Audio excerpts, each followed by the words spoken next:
Hey everyone, Eric on Paper here. I'm Eric and I'm really excited to tell you about the latest Day of Spider-Man 4 filming that we did. Well, the channel's been doing really well. You've been responding to my latest art videos and I'm thankful for that.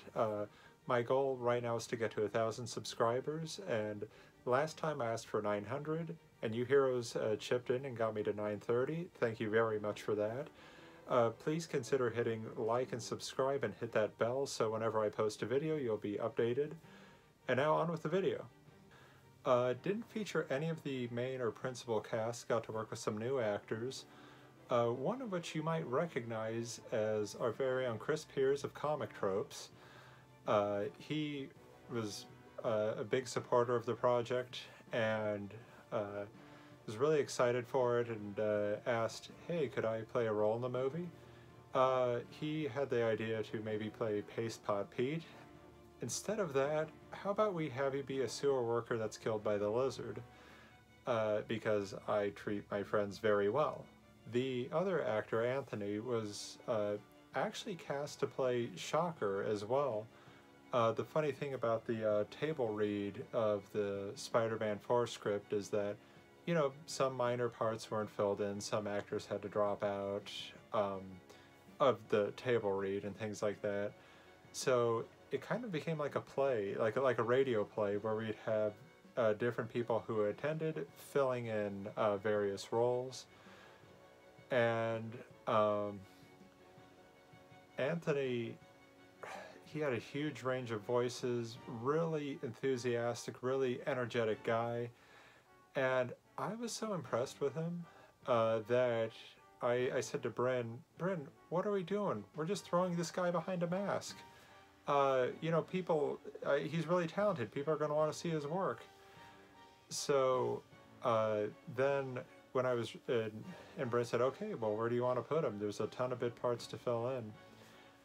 Then when I was looking through the script, this sewer worker gets killed in a really dramatic, over-the-top fashion. I mean, the guy's just going to be screaming, freaking out, and all kinds of fun stuff. So I thought, well, Anthony really went for it in the table read. Bryn, as per usual, built the set, and it turned out great. Yeah, it's a sewer set, and we did something pretty interesting, which is we set up a projector to project like water caustics. If you don't know what that is, and I've had to keep explaining this to people, that's like light, that the light bounce where you get that interesting pattern on the wall. Hopefully the clip illustrates that.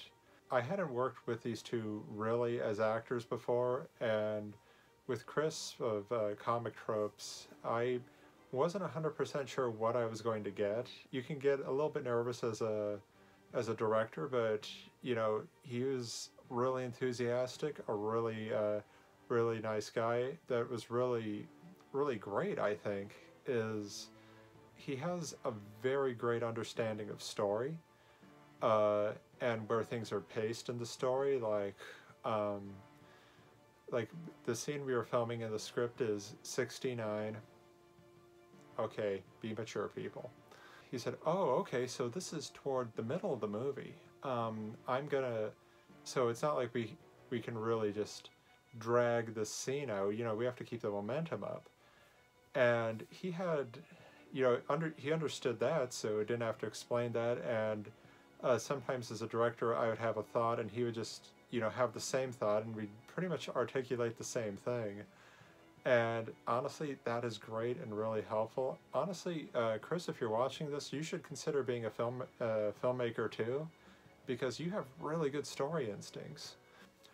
And I loved filming this scene because we got to get very Raimi-esque. If you've seen like the Evil Dead movies, we have some shots that call back to that, and specifically that one iconic Dutch shot of Ash walking away from the Oldsmobile Classic.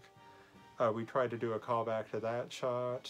Yeah, Raimi uses a ton of moving cameras. Nobody could move the camera like a 90s Sam Raimi. Nobody. And the Multiverse of Madness, which I'm sure many of you have seen, was pretty cool. It's kind of like an Evil Dead light movie. You know, they had all of the surreal imagery without a lot of the blood, but yeah, we put the blood in this scene. We figured, okay, sure, it's going to be PG-13 levels, but then again, this isn't like for theatrical release. It's going to be, you know, on YouTube.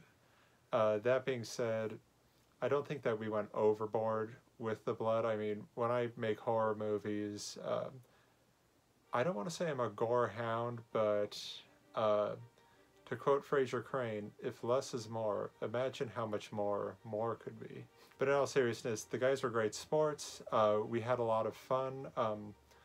And I did an animatic for the shoot. Yeah, what was cool is that even though there was that animatic, we built it up even further. There were like moments on set where like Anthony would say, hey, what if I did this? Or Chris would say, hey, what if my character did that? And, you know, that just added and added to the scene. And rather than having an ego about, oh, but this isn't in my animatic or not in Bryn's script,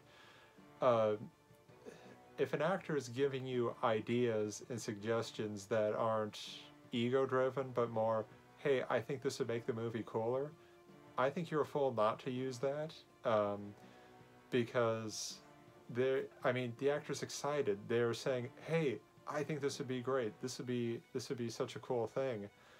And they're thinking about it from an audience's perspective. And, you know, we had additional scares, additional moments in that scene.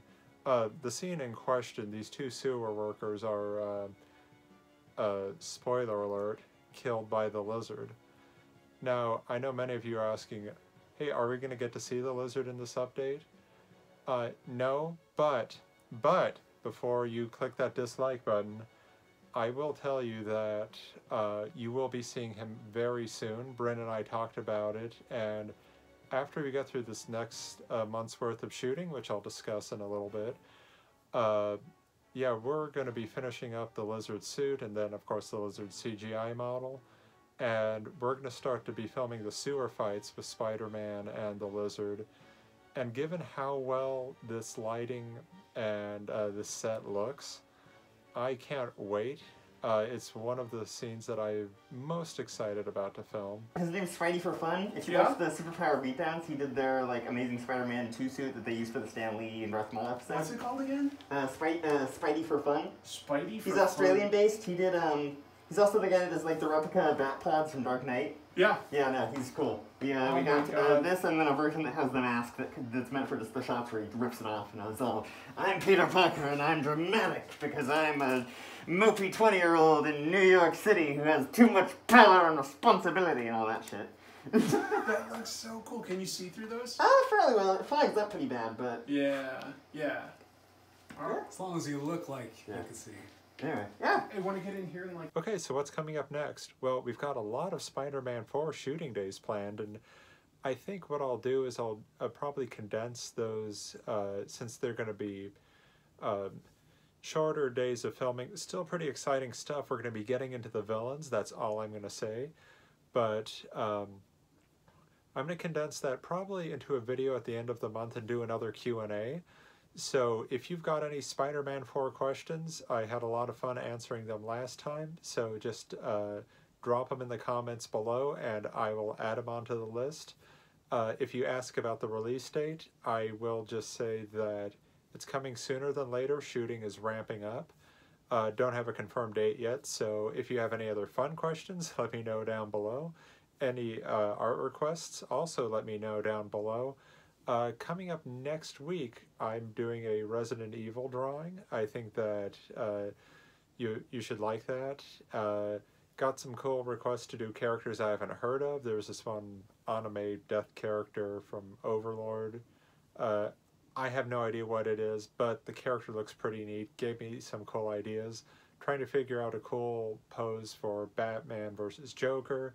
All a bunch of cool stuff. So hope you hang around and keep watching the show and keep telling your stories.